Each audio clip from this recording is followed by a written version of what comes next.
One question that I would really like an answer to is, what can we do at an individual level and through Kabbalah to change the world situation, such as global warming, war in many places, famine, the tsunami. Many people feel very confused. Is this the will of God? Is this punishment? What answers does Kabbalah have, and how can Kabbalah help? What can we do as individuals?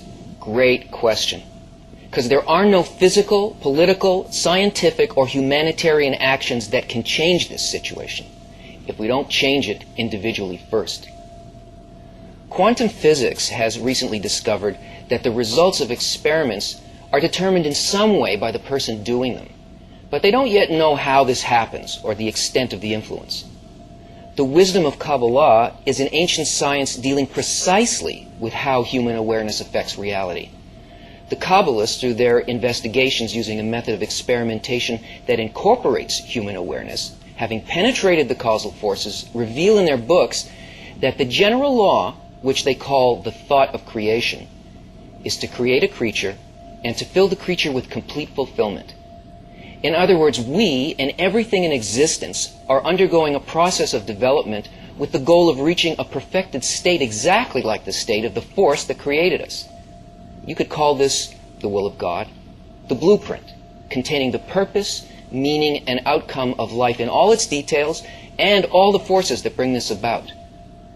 It's an intention, a desire. It is good that does good. It never changes. We do.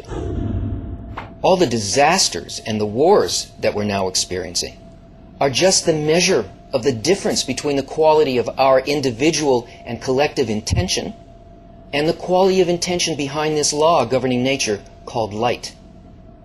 The inner life of humanity is the determining factor for how nature treats us. So how can that be? The inanimate, vegetative, and animal levels of existence are actually parts of us. The only difference between them is the amount of desire for change they have, the amount of quality as opposed to quantity.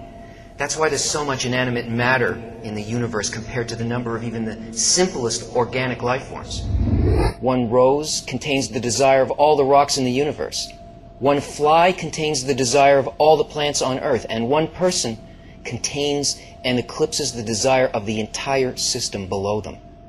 So an individual affects all of reality according to how similar or dissimilar their inner qualities are to the light. So what can an individual do? Change their inner qualities.